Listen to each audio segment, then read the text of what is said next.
uma questão que foi o seguinte, porque teve uma alteração estrutural mesmo no processo.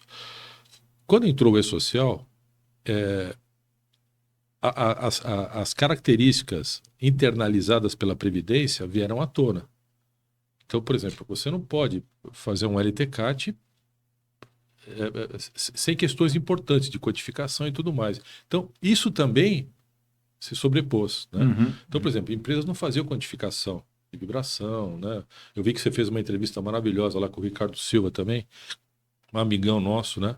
Até lembrei do Armando. Falei, sim, ele falou do Armando, nossa, né? Brincadeira. Toda hora a gente... Foi aqui, a gente gravou aqui. Toda hora a gente lembra do Armando. Então, e aí, o custo operacional da SST para as pequenas empresas ficou um pouquinho... Exato. Assim, se você fizer uma comparação com o PPRA, é lógico, né? Você tinha, a gente estava R$100, a gente cansou de começar. Não a laboral, não a laboral. Não, mas assim, no mercado você cobrava tinha, R$100 um pedaço de papel, né? Que era caríssimo, o pedaço de papel mais caro do mundo, né? Porque era só imprimir um pedaço de papel. Você tem questões também, que às vezes você tem consultorias que oferecem o PGR como se fosse mágica, né? Aparece um documento lá com histórico ergonômico. Então ainda tem essas questões. Tem umas mágicas aí. O Rodrigo ele pautou quais foram, de 1 a 10, as principais autuações, né? Então, dentro disso estava lá essa questão de não interagir com as outras normas. Tá indo. Agora que a gente estava acalmando, ano que vem o fator de risco psicossocial. Estava começando a ficar bom agora. Então, assim, mas o que eu acho legal é assim, as empresas elas já estão procurando, pelo menos eu vejo lá, né, a minha referência laboral e algumas outras parceiras nossas aí, eles já procuram, Alexandre. Como é que vocês vão fazer? O que vai fazer? Como é que funciona? Olá, pessoal. Eu sou Alexandre Guzmão, da revista Proteção. Estou aqui para apresentar mais uma edição do Proteção Tendências.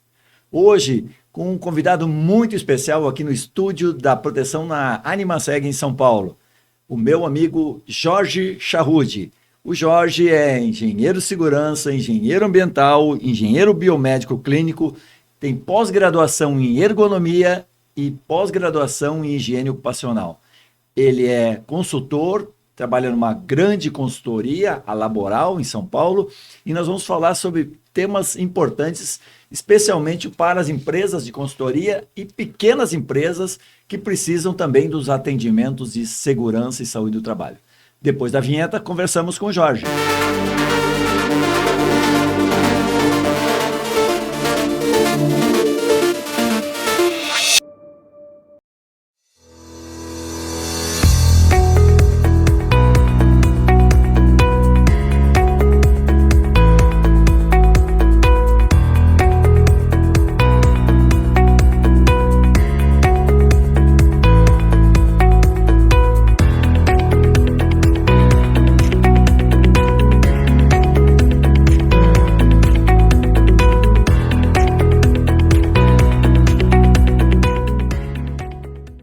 Todo trabalho precisa de segurança. Por isso, existe um Marluvas para todos os riscos que você possa enfrentar. Seja eletricidade, queda de objetos, escorregamentos, umidade, corte, seja qual for o seu trabalho, Marluvas tem a proteção perfeita para você. Diversos riscos, uma proteção. Para ficar por dentro de todas as novidades, nos siga nas redes sociais. Marluvas, a força da história. Tudo bem, Jorge? Obrigado Alexandre, por estar aqui com a gente. Sempre um prazer. Proteção Tendências. Obrigado pelo convite, amigo. Legal. Jorge, sempre bacana. Você tem feito alguns cursos, né, junto à proteção, além do teu trabalho lá na Laboral, que é um trabalho de atendimento aos clientes, né?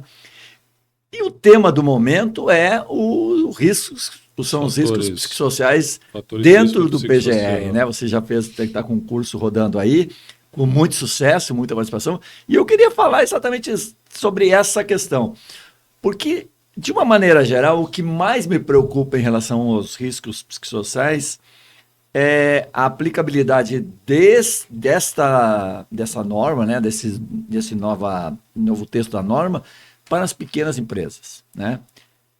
Qual é a sua avaliação sobre esse desafio aí? Tem um debate aí bem acirrado com relação a isso. Eu acho que o problema sempre foi a média e a pequena empresa, né? Quando você tem uma empresa Grande, SESMIT, engenheiro, bem médico, a estruturada. gente acaba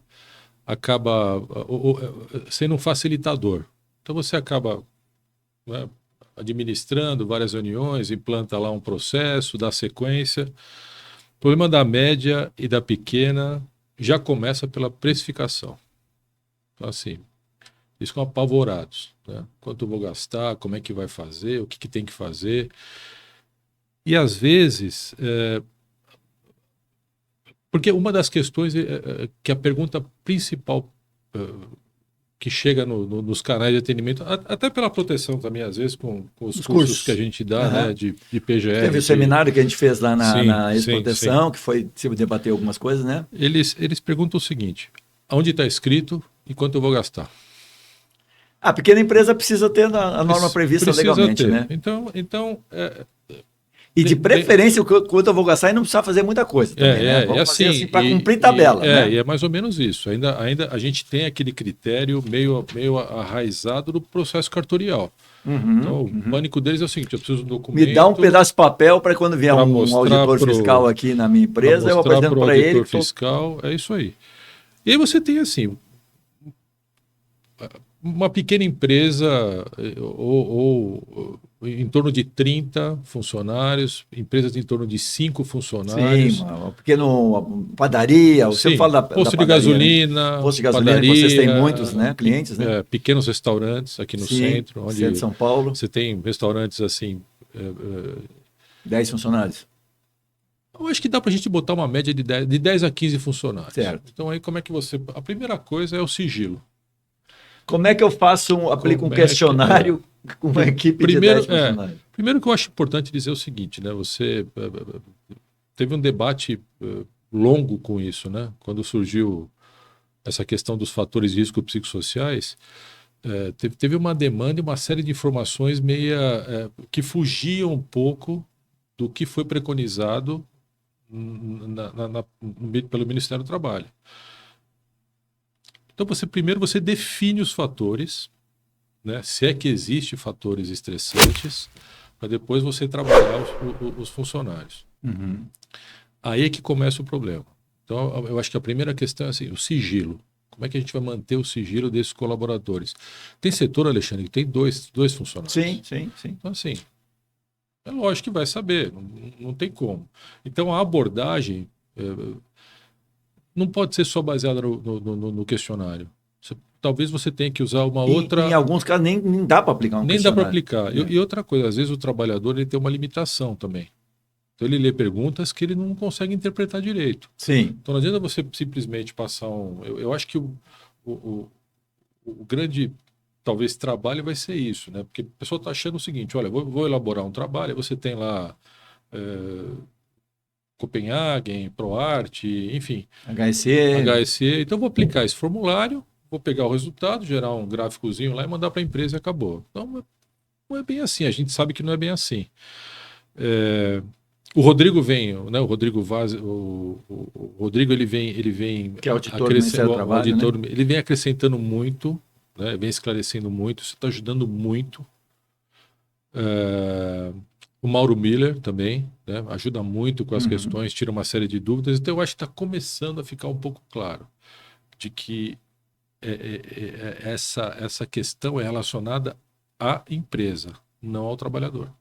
Então não é uma avaliação... Sim, não é que o trabalhador tem algum problema psicológico que eu vou que você vai avaliar. Não é uma abordagem... Se ele não estiver relacionado ao trabalho. Tá bom, não é uma abordagem psicológica do trabalhador. Sim, então você define a parte organizacional. Eu tenho que avaliar os riscos, não o trabalhador. E aí, assim, quanto você vai cobrar? Como é que você vai fazer? É um documento único? Tudo bem, ele inicia a partir do estudo ergonômico, a partir da 17. E depois, como é que você dá sequência nisso? Você monta um planinho de ação, como é que você dá sequência? Porque a empresa quer saber o seguinte: tem muita empresa que fala quanto eu vou gastar no ano com SST. A gente já começou a quebrar uma série de paradigmas, né? Porque você tinha a história do PPRA lá que, né, isso foi debatido exaustivamente. Eu lembro quando no início da norma, né, O PGR, né? O PGR. Você proporcionou para nós lá a gente fazer uma saiu grande caravana visitando alguns estados, né? E o Gilmar sempre bateu nessa tecla, né? Dessa questão dos equívocos que aconteceram com o PPRA que não deveriam ser repetidos no PGR. Mas, por incrível que pareça, ainda tem alguém que... Mas você até tinha uma frase que uma frase que eu nunca me vou me esquecer, que o PGR não deveria ser um PPR, como é? Era robusto, não? Grandão. PPR gordo. Gordo. PPRA gordo. É. Um PPRA gordo. É, começou essa... Não vamos transformar o PGR num PPRA gordo. Vamos botar um monte de papel no meio e... O PGR é um PPRA gordo. Começou esse raciocínio. Começou. Você falava isso. E eu lembro que o Gilmar, ele pegava, ele esclarecia muito, que eu acho que vale a pena a gente sempre ficar reiterando isso, né? PGR ele é um documento administrativo. Então, ele recebe e sintetiza informações relacionadas a NR9, 17, questão de acidentes, enfim. O responsável é a organização. Alexandre, tem gente brigando na internet para saber quem assina. Eu posso ser o coordenador. Quem assina, quem não assina. Quem assina. Até eu estava conversando com o Rodrigo no nosso último encontro, que só tem uma briga, não sei se foi no Paraná, não sei aonde, CREA com o sindicato. Teve lá, o CREA entrou na justiça dizendo que era a responsabilidade do engenheiro. O Gilmar deve ter ficado de cabelo em pé, né? Falou, mas como é que pode essa questão? Brigas corporativas. Então, por exemplo, isso eu acho que a gente já está conseguindo desconstruir. Tá. Então, por exemplo, lá na Laboró a gente fez um grande trabalho, né? Então as empresas entendem que o PGR não surge do nada. Então, você vai lá e faz um estudo ergonômico, né? Faz análise dos físicos, químicos, biológicos, em critério com NR9, resultados, alimenta o PGR, monta o planinho de ação e a gente vai fazendo essa questão, tentando montar um sistema de gestão nas pequenas empresas. Então, olha, tá dando certo. Tá gerando, tá rodando? Tá, com muito xingamento, mas tá. Não aguento porque o empresário olha para vocês e diz assim, vocês estão inventando esse negócio para ganhar dinheiro. Eles devem olhar para o consultor, né, a empresa de consultoria, esses caras inventando esses negócios aí só para faturar mais e tal. E aí você tem uma questão que foi o seguinte, porque teve uma alteração estrutural mesmo no processo. Quando entrou o E-Social, as características internalizadas pela Previdência vieram à tona. Então, por exemplo, você não pode fazer um LTCAT sem questões importantes de codificação e tudo mais. Então, isso também se sobrepôs, né? Então, por exemplo, empresas não faziam quantificação de vibração, né? Eu vi que você fez uma entrevista maravilhosa lá com o Ricardo Silva também, um amigão nosso, né? Até lembrei do Armando. Falei, sim, ele falou do Armando. Nossa, brincadeira. Toda hora a gente... Foi aqui, a gente gravou aqui. Toda hora a gente lembra do Armando. Então, e aí... O custo operacional da SST para as pequenas empresas ficou um pouquinho... Exato. Assim, se você fizer uma comparação com o PPRA, é lógico, né? Você tinha... Custava R$100, pô. A gente cansou de começar... Não a laboral, não a laboral. Não, mas assim... No mercado cobrava R$100 um pedaço de papel, né? Que era caríssimo. O pedaço de papel mais caro do mundo, né? Porque era só imprimir um pedaço de papel. Você tem questões também, que às vezes você tem consultorias que oferecem o PGR como se fosse mágica, né? Aparece um documento lá com histórico ergonômico. Então ainda tem essas questões. Tem umas mágicas aí. O Rodrigo ele pautou quais foram, de 1 a 10, as principais autuações, né? Então, dentro disso estava lá essa questão de não interagir com as outras normas. Tá indo.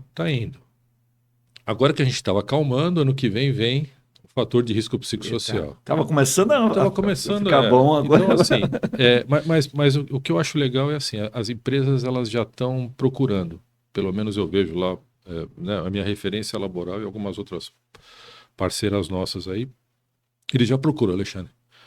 Como é que vocês vão fazer? O que vai fazer? Como é que funciona? Como é que vai ser esse critério? Quanto eu vou gastar? Então a gente está tentando abordar isso.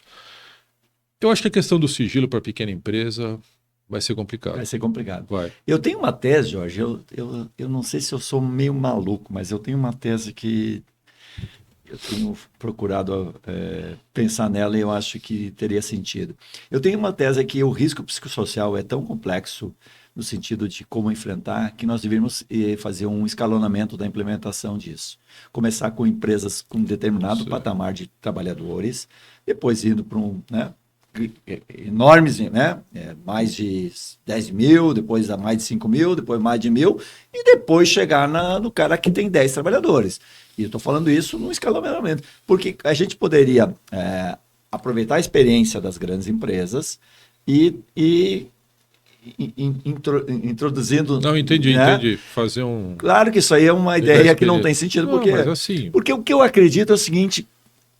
Como é que vai ser? Aí a padaria do seu Antônio ali, que eu sempre falo da padaria do seu Antônio, que tem 10 funcionários, que é o teu cliente, e vamos lá, vocês têm um trabalho profissional, mas no Brasil, nós estamos falando do Brasil, estamos falando de São Paulo aqui, que é uma realidade, já é top do Brasil. Agora vamos pensar no resto do Brasil, uma capital importante, onde não vai ser feito nada.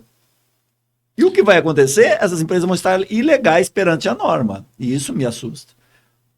Eu sei que provavelmente o Ministério do Trabalho vai, no primeiro momento, fazer uma verificação mais nas grandes empresas. Isso é óbvio que vai acontecer. Mas por que não faz isso legalmente, entendeu? Porque vai ficar uma coisa assim, vão fazer em todas as empresas e vai ter empresas que não vão cumprir. Eu tava, o que você está falando tem sentido, mas eu estava conversando com o Rodrigo, porque agora parece que essa questão daqueles 900 auditores fiscais foi meio barrado, agora está liberado, a gente não sabe... ainda está meio complicado. Ainda está meio complicado. Mas a ideia dele, por exemplo, era começar a trabalhar o DET, né, aquele domicílio eletrônico trabalhista, onde você faz a fiscalização por sistema. O que acontece, Alexandre? Vai ser mais ou menos o seguinte, vai ser em lote as notificações. Então você pega, por exemplo, postos de gasolina, você vai fazer uma lista de quais documentos você quer desses postos e vai solicitar pelo DET. Então, a mesma coisa também com segmento de padaria, segmento, enfim. E aí o que acontece? Além deles pedirem o PGR, eles vão pedir os documentos que subsidiaram o PGR. Então, eu acho que vai ser difícil não aplicar essa questão dos fatores de risco psicossociais nas pequenas empresas. A gente vai ter que dar um jeito. O governo ficou de soltar um novo manual, né, com perguntas e respostas, né, que seria uma nova versão daquele manual que saiu, eu acho que em 2022, de perguntas e respostas da NR1 do PGR. Eu acho que vai sair um novo manual, pelo que eu entendi, com perguntas e respostas também incluindo os fatores de risco psicossociais. E aí, me parece que pode ter alguma coisinha com relação à pequena empresa, essa questão do sigilo, enfim. Porque isso não foge muito. O que você vai fazer? Em vez de você passar um formulário, você senta com o colaborador e conversa com ele. Isso faz parte do processo. Né? Porque se você pegar... Você está falando do seu Antônio falar com os funcionários dele? Não. A gente conversar com os funcionários junto com o seu Antônio. Consultoria? Como consultoria. Tá. Como consultoria. Tá. Porque assim, se você o seu Antônio te contrata a laboral vai lá, faz uma reunião com os trabalhadores e tal, tipo de uma... Avalia... faz uma avaliação. Tem um problema, o seu Antônio é meio brabo, de vez em quando ele... Tem coisas que você chama as pessoas, não sei o quê. Pô, seu Antônio, vamos, né? Porque tem que fazer o plano de ação.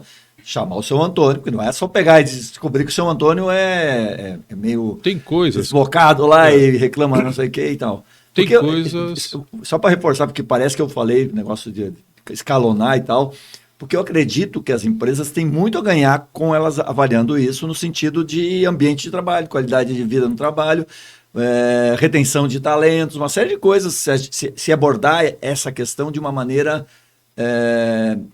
qualificada, entendeu? E não fazer de conta. Porque o que me preocupa é fazer de conta.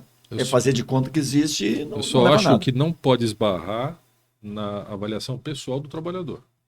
Não pode ser. Porque você tem ambiente. Você tem que definir os fatores de risco. Isso é importante. Você tem que definir fator de risco. Sim. Então, por exemplo, você pega uma empresa onde a função da pessoa é, sei lá, empacotador. Tá. Aí você tem aquela questão assim, você tem autonomia no seu trabalho? Não.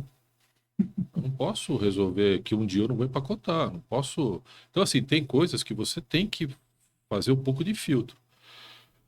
A questão emocional, a questão psicossocial do trabalhador em si, afastando essa questão do... Ela está muito acentuada, Alexandre. Isso é uma pesquisa agora americana dizendo que uma das principais reclamações ou questionamentos é a doença mental. Sim. Então, isso aí, e precisa tomar cuidado para não esbarrar com isso. Uhum. Porque a gente, senão, fica sabe, vai virar um pouco de loucura, né? Porque tem coisas que você não consegue resolver. Doenças mentais da sociedade como um Sim, todo, sim, né? sim. O cara é assaltado na rua, no Brasil, questão de segurança, não pode sair com celular. Aqui em São Paulo não pode sair com celular, pode falar na rua com celular, porque as pessoas... Isso tudo provoca um adoecimento das pessoas. O pessoal né? pode perguntar, eu tenho medo de ser assaltado nesse posto. Eu tenho medo de ser assaltado porque eu trabalho aqui numa padaria que funciona 24 horas. O que o dono do posto faz se um cara tem medo de ser assaltado no posto? O que ele vai fazer? Ele vai reclamar do governador que a segurança está ruim, que os assaltantes não estão presos. Tem algumas redes. É que nem acidente de trajeto. Às vezes tem coisa que não tem a gerência da empresa, né? Você não consegue gerenciar muito. E aí você trabalha esses fatores. O que você puder alterar, o que tiver margem de manobra de alteração, tá tudo bem. De melhora que eu falo, né? Alteração é melhora. Você consegue trabalhar isso. Claro. Agora, outras coisas, Alexandre? Não tem o que fazer. Não tem. Assim, mas pelo menos eu fico pensando... Vamos continuar isso, o Antônio. Eu gosto de usar o seu Antônio. Não, sim. Contratou a Laboral. O seu Antônio chegou na Laboral, fez vamos fazer um trabalho e tal. A Laboral vai lá para dentro da empresa, da padaria São Antônio, no horário que não estão fazendo pão, lá no intervalo e tal. E as pessoas vão falar do ambiente de trabalho. Será que eles vão reclamar do seu Antônio? Se for uma empresa pequena, não. Pois é. Não então tem. É muito, porque essa questão do muito sigilo, difícil. Então, por isso que eu digo, é muito difícil para hoje uma pequena empresa resolver esse problema. Obviamente, se eu tiver um problema com o meu colega lá, eu vou falar, mas se o colega está participando da reunião, talvez eu não vá falar na frente dele. E daí, como é que faz isso? O que eu entendo, que a gente conversa na Laboral e também nos grupos, porque essa questão ela não é novidade para quem já tem um estudo mais avançado em ergonomia. Sim, né? sim. Não, lá na USP a gente debatia isso direto, essa questão. Você tem trabalhos muito aprofundados, por exemplo, trabalho noturno, fatores de... Então, assim, não é uma... Eu acho que a primeira etapa, Alexandre, meu entendimento, a primeira etapa é você conversar com o dono da empresa e explicar o que é isso. Explicar o que é fator. Para ele não entender que, escuta, então é assim... É um pedaço de papel. Vocês vão chegar e pedir para o cara opinar sobre a minha empresa? Não. Vocês vão estipular os fatores. Ou eu vou pagar psicólogo para tratar... Isso. Muita gente não, porque eu vou ter que pagar o empresário.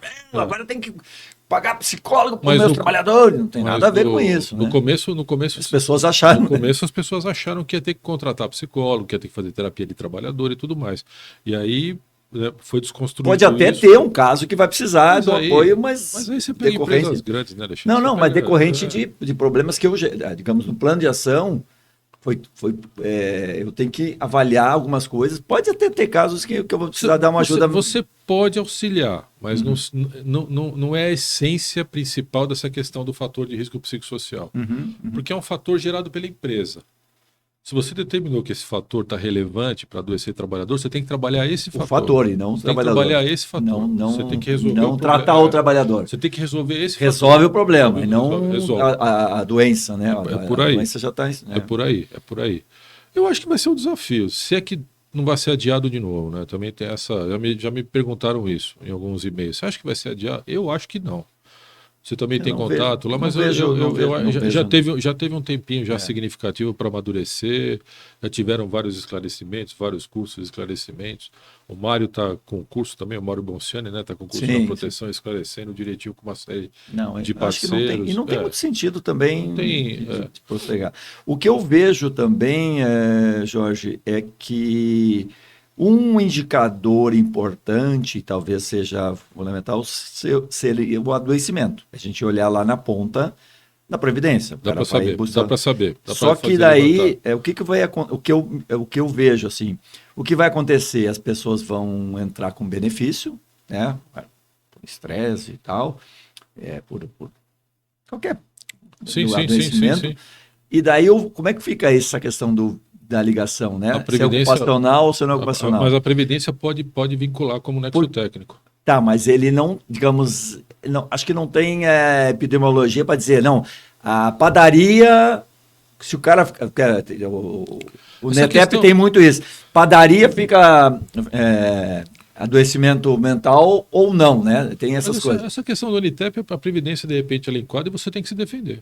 Você tem que justificar. Pois e daí o que vai acontecer? O Francisco, que trabalha na padaria Seu Antônio, vai entrar com benefício previdenciário por uma questão psicossocial. Burnout, estresse, essas coisas todas. E daí o Seu Antônio está desprotegido, porque daí ele tem que se defender. Mas o que ele faz da empresa dele? Não está fazendo nada. Aí não tem como. E aí o que eu penso, e isso que talvez as empresas não estão se dando conta, é que esse cara já está indo para a Previdência. Já está gerando esse benefício e já está mudando o fator previdenciário dele. Já está influenciando. Sim. Provavelmente, eu estou falando da pequena empresa, da média e da grande. Sim. Esses caras já estão influenciando hoje. Não precisa de maio do ano que vem, que a fiscalização... Já estão deixando mais caro o custo da empresa. CDF... Isso ninguém está falando. CDF, CDM... Eles são meio soberanos hoje.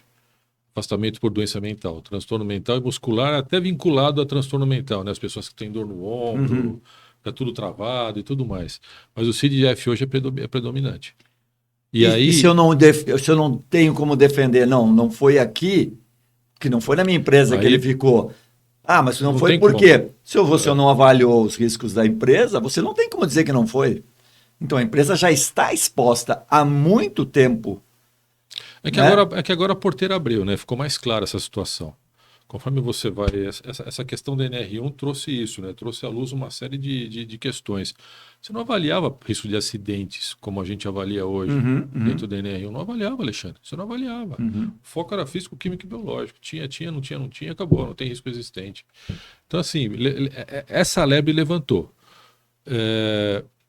Um dos argumentos que eles falam é isso também, na hora que você vai fazer uma primeira avaliação do fator de risco psicossocial, é você levantar o histórico dos últimos 5 anos de afastamento. Se você teve vínculos de CDF, principalmente CDM. Né? Porque como a gente fala de ergonomia, você não pode isolar o fator de risco psicossocial. Você tem que abordar a ergonomia como um todo. Claro. Então a gente fala de CDM e CDM. Feito isso, aí você... dá uma direção de como você vai tratar essa questão dentro da empresa. Aí depende. Número de setores, número de funcionários, atividade, até que horas abre, até que horas fecha, enfim, essas questões todas. Se teve algum histórico de questões agressivas na empresa, assalto, briga, cliente que hoje em dia tem questões que a gente não levava muito em conta, que você leva hoje, né? Eu acho que vai ser mais ou menos por aí. Então vamos ver como é que a gente vai lidar com essas questões logo. Porque o pessoal está... pouquíssimas empresas estão tentando fazer um processo piloto agora. Tem grandes que já estão fazendo. Mas a maioria dos pequenos está esperando chegar naquele, sabe, meia-noite do dia X. Para começar a fazer em maio, eu vou começar a fazer alguma coisa. Começar a fazer alguma coisa. Mas tá bom, faz parte. Foi assim com o PGE, foi assim. Faz parte. Mas só para reforçar isso, você não acha que o custo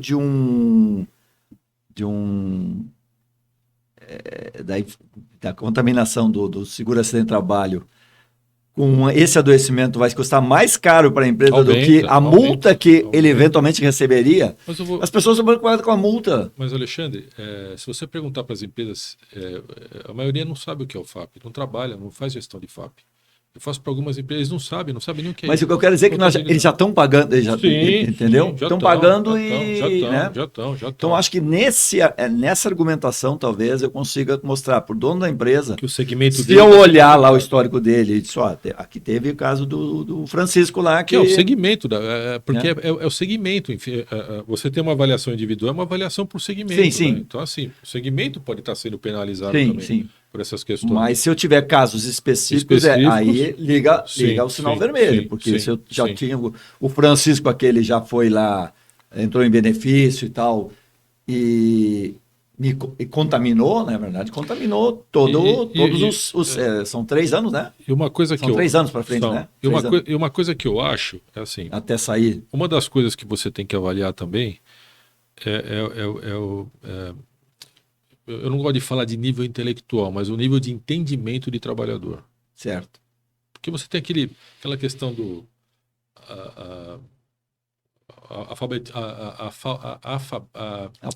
alfabetização funcional, sabe? Assim, sim, o cara às vezes mal consegue, sabe... Isso, que às vezes não consegue, ele lê, mas não consegue interpretar direito. Então não adianta você pegar e deixar de uma maneira homogênea uma questão, por exemplo, questões, o protocolo, então o questionário de Copenhague. Você pega e unifica para todo mundo e acabou. Vai para o posto, vai para a padaria, vai para a marcenaria, vai para a oficina mecânica. Isso eu acho que a gente vai ter que trabalhar um pouco mais. Daí o pessoal fala muito em grupos temáticos, né? Homogêneos. Reuniões que são... que eu também acho um problema, né? Porque às vezes você vai ter que sentar com o trabalhador para responder. Dependendo das questões, você tem que sentar com ele. Tem gente que não sabe escrever, Alexandre. Tem gente que chega na laboral... Tem que ouvir, né? Tem que ouvir o trabalhador. Tem gente que chega na laboral para fazer exame e ainda não sabe. Tem que botar o dedo lá para poder... Então, assim, tem essas questões também, que a gente não leva muito em conta. Até esses dias eu falei, eu preciso escrever um artigo desse na coluna da proteção lá sobre essa questão. Porque, assim, o mundo acadêmico é bonito, Alexandre. Quando você discute isso numa banca de notáveis... maravilhoso. É maravilhoso. Tá lá Mário Bonciani, Gilmar Trivelato, Rodrigo Vaz, né? É maravilhoso, né? Sai quando tá falando com os Francisco da padaria... padaria... Quando você vai falar com o cara que fica... Ele tá cansado, tá exausto, ele tem uma... Então, assim, precisa tomar cuidado com isso, pra gente não sabe? Porque é a história do prescrito e o real. Então, assim, tudo é bonito no nível acadêmico. Quando você vai botar em prática... Acho que tem que ter um outro olhar, um olhar mais sensível, mais cauteloso. É difícil, não é fácil. É difícil. Então, assim, porque você... principalmente na relação das consultorias, né? Porque você faz uma coisa já meio padronizada para a maioria das empresas. Então, tem questões que não está dando mais para fazer. E aí, essa questão da ergonomia, a exigência da ergonomia, que a NR1 reiterou, a gente consegue ter talvez um cenário melhor da empresa. Eu lembro que você entrevistou o Mário, né, o Dr. Mário Bonciani, e ele comentou isso. Ele falou, para a gente avaliar esse fator, você tem que conhecer a empresa. Então, quando você faz essa questão, esse estudo ergonômico, seja, né, no comecinho, preliminar, enfim, do trabalho, a gente já começa a ter mais ou menos uma ideia. E aí você vai amadurecendo. Pode ser que a gente não tenha 100%, mas assim, consegue ter mais ou menos uma ideia, consegue trabalhar essas questões. Eu acho que vai ser por esse caminho. Vamos ver se vai... Porque eu acho que vai ser bacana a gente conversar disso depois de um ano, lá em 2027. Falar, bom, vamos ver como é que foi os primeiros anos dessa implementação e qual foi o resultado, né? Se foi muito catastrófico, se foi muito dramático, se tem muita reclamação. Eu acho que vai ser legal. Parece até um estudo aí depois de trabalho, né? Eu vi uma entrevista, até o pessoal da Associação Paulista de Medicina fez uma entrevista com o Dejur, não sei se você chegou a ver aquela entrevista? Não cheguei a ver com detalhe. Muito legal. Ele, em outras palavras, disse que na França esse negócio não funciona. Não funciona. Na França não deu certo. E que é a grande bobagem, querer fazer riscos, gerenciamento de risco, qualidade de vida, essas coisas. Mas assim, eu acho que pelo menos se faz alguma coisa. Obviamente tem que fazer sério e não fazer de conta como muitas pessoas. Eu acho que tem que levar... Quando você... SST agora, Alexandre, o espectro é gigantesco. Não dá mais para você avaliar de uma maneira... Então assim, se a gente está vendo que tem uma série de afastamentos por CDF que são significativos, a gente está se matando. Está se drogando, está entrando no alcoolismo e tal. Sim. É complicado, não é tão simples assim. Sim, não, tem muito suicídio aí. Então, assim, provocado pelo trabalho. A gente está falando de coisas que mata trabalhador. Tem desdobramento. Mata trabalhador. Então, não é brinquedo. Pode não chegar à excelência, mas pelo menos acende um alerta. Eu acho que isso é importante. Uhum. E uma das coisas, assim, por incrível que pareça, o trabalhador se sente valorizado. Quando você tem um tipo de conversa com ele com relação a isso, fala, pô, pelo menos alguém está me escutando aqui. Uhum. E a prerrogativa da NR1 é essa, Alexandre. Os trabalhadores têm que ser ouvidos Uhum. na implantação do PGR. Isso não acontece de maneira efetiva. Se a gente for pegar ferro e fogo, não acontece. Uhum. Né? Uhum. Chega um profissional, faz os levantamentos, ouve um aqui, ouve outro ali, enfim, já dá né, o primeiro passo para o programa, e aquele trabalhador sempre fica... Tem um episódio, quando começou a exigência do curso de benzeno para frentista, que era um curso de 4 horas que até hoje é exigido, Alexandre, a gente fez uma força-tarefa na laboral, mas assim, era impressionante. Não tinha a mínima ideia do que era o benzeno. O trabalhador. O trabalhador. Eles não tinham a mínima ideia do nível de exposição de carcinogenicidade que tinha. Quer dizer, aquilo era um carcinogênico classe 1. Quer dizer, ele é reconhecidamente cancerígeno para ser humano. E aí você escutava... Eu lembro de uma menina que ela falou assim, eu tive 3 abortos espontâneos, eu não sabia por quê. Nossa. Então assim, ficava... E assim, uma menina de 23, 24 anos. Eu falo, doutor, meu marido estava achando que eu estava... Tem essa provocando coisa, né? aborto. Provocando, alguma coisa assim. O outro falava assim, no final da tarde eu tinha coceiras, e a pele ficava rígida, eu passava creminho e tal. Olha que começa a esclarecer as coisas. Se você reparar, toda vez que eu vou abastecer, tem algum posto, às vezes eu abasteço em postos que não é da cliente nossa, às vezes calha, né? Você vê que já mudou o conceito. Ele não fica mais perto da bomba. Ele coloca, isso é uma coisa que todo posto que eu vou, eu fico olhando a operação. Se ele bota a bomba e sai. Se ele bota a bomba e sai, eu disse assim, aqui tem orientação. Então, tá orientado. Mas na maioria dos postos que eu vou, os caras não saem. Mas é engraçado, é interessante. É um absurdo, é uma questão, uma coisa básica. Agora, tem todo o equipamento, o cara aperta o botãozinho, é feito para isso, para programar e ele fica ali, né? Abastecendo. Tem um vídeo que a gente passava, que era da comissão do benzeno, de uma médica de Campinas, que você tinha um vídeo assim, que era se eu não me engano, uma filmagem infravermelha que aparecia a fumaça o gás, vapor do benzeno. Vapor do gás. Sim, parecia um filme de horror. O pessoal ficava assim. Era uma névoa negra, assim, abraçando o trabalhador. Sim, e é verdadeiro, né? Não é uma ficção. E aí, quando você vai ver, tem consequências, Alexandre. Tem consequências. Claro. Eu participei de um trabalho no AC Camargo, muito bacana, sobre assim, as consequências. O índice de frentistas que apresentam quadros de câncer acima dos 50 anos, estatisticamente vinculado à benzena, é muito grande. Isso pode ser mudado. O que eu quis dizer, eu dei esse exemplo para dizer o seguinte: às vezes você dá o caminho para o trabalhador, orienta o trabalhador... E resolve o problema. Mas resolve. Então eu acho que é importante sempre não perder essa linha de raciocínio, sabe? Tem coisas que me marcaram muito. Essa menina, eu lembro direitinho, ela ficou olhando assim. Benzena causa aborto espontâneo. O olho dela começou a lacrimejar. Ela começou a entender a vida dela. Era a vida dela que estava ali. Você estava falando... Aí você viu que ela queria falar alguma coisa, porque eles estão em amigos, né? Sim. Eu só posso... Queria falar... Ficou meio constrangida de falar de um assunto pessoal. Eu falei, você quer falar alguma coisa? Tive 3 já. Aí todo mundo olha assim, dizendo o seguinte, pô, o negócio é sério, eu preciso me precaver. Então parou de usar paninho, Tinha cara que lavava o talher dele na bomba de gasolina lá, com etanol. Desinfetava com... Tinham que fazer a caipirinha com etanol. Tá brincando. Então assim, tem histórias de... E aí, quando você traz informação, Alexandre, o que salva a informação?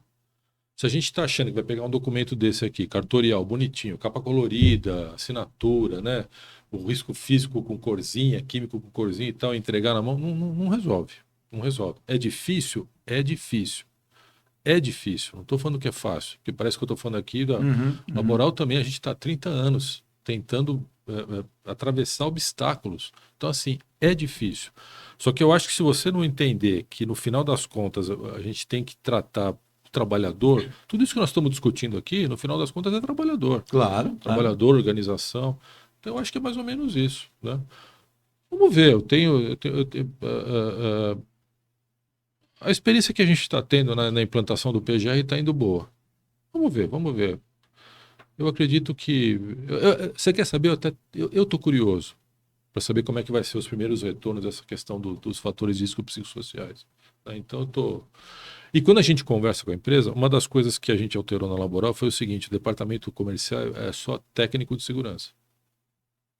Quem encabeça lá é uma técnica de segurança, né? Altamente graduada.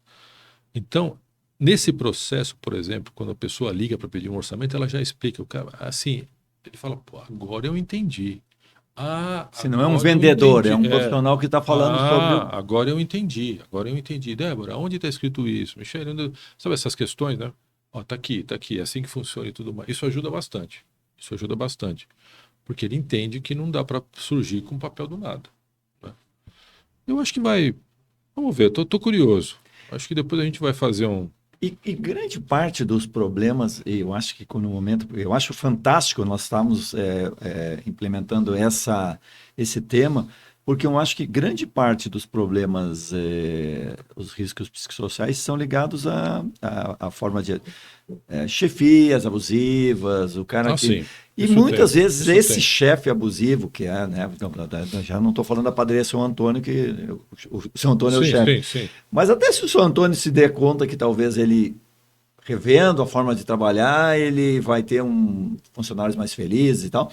Mas vamos pensar uma chefia intermediária, né? O diretor tem os seus gerentes ou subdiretores e tal. Esses abusivos no sentido de... Chefia tóxica. Tóxica. Esses caras lá em cima, muitas vezes, eles são considerados altamente eficientes porque eles dão algum resultado. Eles só às vezes só que assim, de resultado. Não, mas tudo bem, mas daqui a pouco a equipe vai e daí tem que mudar tudo e tal. Então, esse tipo de avaliação é muito importante para a empresa. Então, um questionário esse aplicado numa empresa, uma empresa de 100 funcionários, já começa a ter sentido, porque daí ele começa a identificar os problemas mesmo, né? A participação. O trabalhador sabe o que está doendo para ele, né? Isso vai clarear, Alexandre. Isso vem à luz. O que a empresa vai fazer, aí vai ser outra coisa. As médias e grandes empresas, eu acho que vai ser muito, muito positivo, tem como identificar isso na aplicação isso vai ser Isso vai vir à luz. Isso aí, para mim, está claro. Empresas grandes está claro. Mas está claro mesmo. Mas mesmo assim tem muita empresa que não está convencida assim, de fazer, né? E quando a gente, dependendo da relação que a gente tem com a empresa, às vezes a gente tem relações de empresas há anos, né? As meninas já identificam. Elas já identificam. Até pelo jeito como a pessoa lida com a laboral. Sabe, é engraçado isso aí. Eu acho que perde um pouco a noção e predomina um certo poder, assim, eu mando, sabe, essas questões? Tem bastante disso. No relacionamento com vocês, já. Com a gente. Então parece porque muitas vezes essa pessoa, porque ele é o contratante, né? Ele se sente no poder de... E ele faz a mesma coisa com o trabalhador. Se ele age assim com o fornecedor, que deveria ter o respeito, às vezes ele tem que ter o respeito também para o trabalhador. Se ele não tem respeito para o fornecedor, provavelmente ele... Né? E às vezes ele trata a assessoria como se fosse o departamento dele. Vocês são funcionários dele. Eu estou pagando. Manda, xinga. Esse já é o... Isso vai vir à luz. Agora, qual vai ser a consequência disso? A gente precisa depois... Por isso que é uma coisa que tem cautela, são passos, sabe? Primeira coisa é você fazer um diagnóstico. É assim que funciona. Vamos tentar fazer um diagnóstico. Mas, Alexandre, tem que ser um diagnóstico correto. Sim. Precisa tomar muito cuidado. Não é comprar um programinha aí para você não cometer equívocos, para você não cometer erros, não apontar coisas que não são reais, sabe? Tem que ser justo. É o tipo da questão de levantamento que tem que ter justiça. Porque no primeiro momento você já enquadra a empresa, não tem isso também, né? Também tem que ver o lado do trabalhador também. Tem trabalhador que é jogo duro, Alexandre. Sim, É sim, jogo sim, duro. sim, sim, É jogo sim, duro. Não pensa que a gente passa isso internamente lá, qualquer empresa também. Claro, Entende? claro, claro.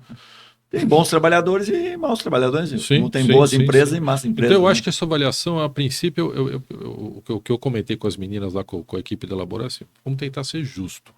Então cuidado com que, né, se você escuta alguma coisa muito agressiva de um lado, tudo bem, mas vamos tentar ver se não é só esse lado que você tem que absorver. Vamos Isso você ter que está falando avaliar na o todo. entrevista com os Na trabalhadores, é? entrevista com os Tá. trabalhadores, no esclarecimento do. Porque a primeira coisa que a gente tem que fazer é esclarecer a direção da empresa, seja da Sim. padaria do Seu Antônio, seja uma empresa de call center lá de, sei lá, 7 mil.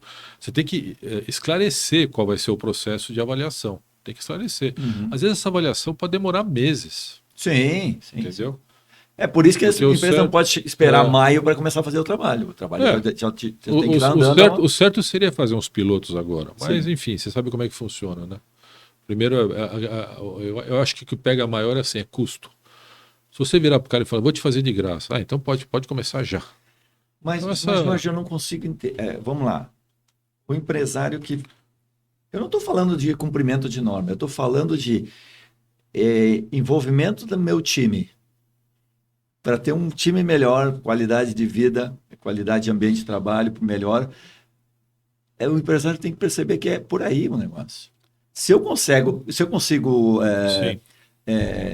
melhorar o meu clima, meu ambiente, eu estou melhorando minha empresa. Entende? Então não tem sentido eu esperar até maio para fazer isso, entendeu? Eu estou perdendo dinheiro. Você sabe que Porque, tem um. vamos lá, vamos lá, eu tenho um ambiente tóxico. Tá? Eu tenho alguns problemas. Não. Os caras que são bons, eles vão embora se eles puderem ir. Mas às vezes. Eu estou perdendo. Às vezes Né? a interpretação. Eu estou desmotivado, eu estou perdendo talentos. E isso é uma coisa que às vezes o empresário não está enxergando. Às vezes a interpretação não é essa. Eu tive uma experiência, pra você ter uma ideia, há uns anos atrás. Você vê como depende de como o dono da empresa, o diretor. Era uma grande empresa de TI. Eles faziam sistemas para bancos, né? Por questões assim, eu não vou citar o nome da empresa. Então você imagina fazer sistema para banco. Sim. O cara do TI fica pirado. É prazo, altamente seguro, sabe? E aí começou a ter muito afastamento, assim, de pipocados, né? Uhum. E a gente chamou esse CEO para conversar. Ele falou, tá, mas o que você acha? Ele falou, posso pensar? Eu falei, não, tudo bem. Ele falou, deixa eu conversar lá. Fui conversar com a esposa dele. A esposa dele falou assim, posso interferir no processo? Ela trabalhava junto. Trabalhava junto, mas ela ficava mais no RH. Então ela falou, Tá. posso interferir? Pode. Deixando, resumindo assim. Então, o que ela fez? No topo, ela fez uma reforma. Então, assim, no topo do prédio, fiz uma grande área de lazer, com churrasqueira e tudo mais. No fundo, você entrava assim, a hora que você abria a porta, parecia que você estava numa fazendinha. Que ela mudou todo o esquema, a rotina do restaurante. Uhum. Tinha redes, tinha não sei o que e tudo mais.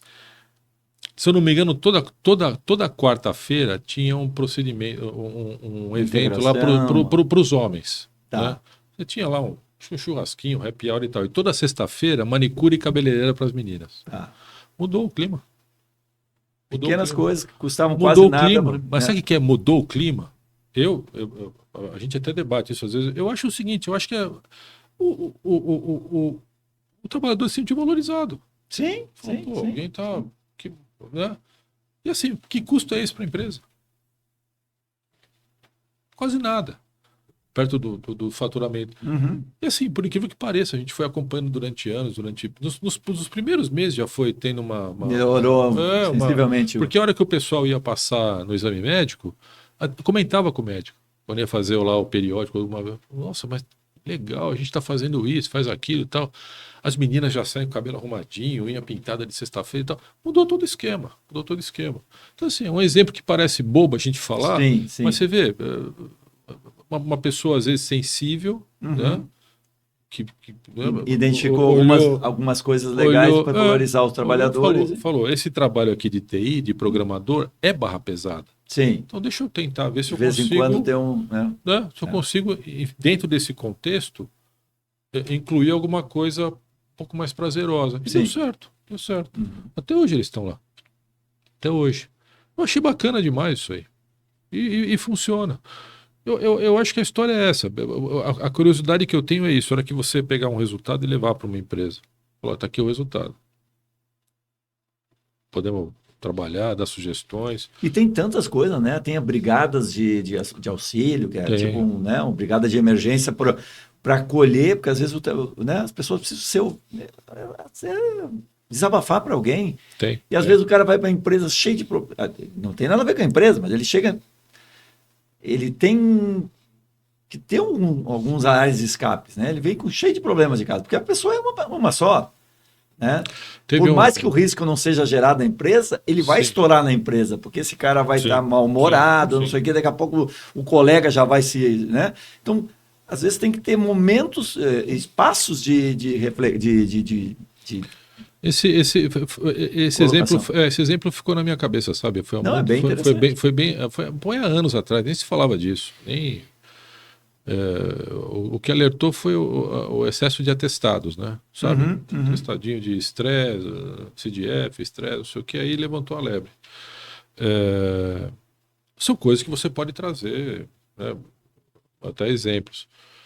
Eu acho que depende do fator. O que não pode também é enveredar para... Acho que o Fernando aqui, que fez palestra com a gente, ele falava do furoterapia. Que assim, é um ambiente terrível, mas tem um ofurô lá. Ah, sim. Mas o ambiente eu não vou. Tudo bem, eu acho que pode ter o furô, não é problema. Mas não pode assim. O chefe é um demônio com chicote, não sei o quê. Agora vai relaxar, agora volta. A NR1 está direcionando muito a participação do trabalhador, em todos os sentidos. A gente não está conseguindo escapar muito disso. Então talvez é um outro horizonte que apareça, né? Um outro universo, uma outra questão de avaliação de problemas dentro da organização. Eu acho que isso aí é válido. E nós estamos falando também de outra geração, né, Jorge? Ah, sim, você falou bem. Você falou bem. A gente aguentava determinadas coisas que a geração agora não quer saber. A geração que pega a mala e vai embora. Vai embora. Pega a mala e vai embora. Pega a mala e vai embora. Isso é outra coisa. E tá certo eles. Agradece. Certo eles, né? Não, você falou uma coisa certa agora. Agradece e vai embora. Vai procurar um lugar melhor para trabalhar. Não, é isso aí. Essa questão também é importante. Muito bom. Jorge, eu queria te agradecer. Ô, Alexandre, já acabou? Achei que estava começando. Me chama mais, que a gente tem uma série de assuntos, né? Aí. Com certeza. Agora vamos. Obrigado, Alexandre. Obrigado pela participação. Você sempre proporcionando esses encontros, esses congressos, essas coisas. Maravilhoso, Alexandre. Maravilhoso. Parabéns para você também. Obrigado. Obrigado pelo convite. Sempre que precisar, é só chamar para a gente bater um papo. Isso aí. Você, além de participar como palestrante, professor, você também escreve na proteção. Sim, você tem a coluna bastante de gestão, né? de SST. Que legal, essa coluna. Coluna bacana lá. Tem bastante retorno, assim, legal, de e-mails e tudo mais. A gente tenta pegar os pontos mais, né, e dar umas opiniões, uns pitacos, umas correntes de raciocínio. É importante. Você tem uma visão e a sua vivência com, vamos dizer assim, no chão de consultoria, no chão de fábrica, né? A dor de muitas empresas, muitos trabalhadores. Então, isso tem que ser compartilhado. E você pega empresa de todo jeito, né? Vocês têm desde a padaria Seu Antônio a uma empresa com mais de 1.000 funcionários. Uma empresa de 5, 6 mil funcionários. Isso é muito legal. Mas isso é legal. Muito rico, isso né? é legal. A gente aprende, né? Vai aprendendo também. Bacana. Obrigado, Jorge. Obrigado, Alexandre. Bom, esse foi o nosso Proteção Tendências com o meu amigo Jorge Charrue. Sempre um bate-papo muito agradável com o Jorge. Na semana que vem a gente volta com mais um programa às terças-feiras, ao meio-dia. Até lá, pessoal. Tchau, tchau.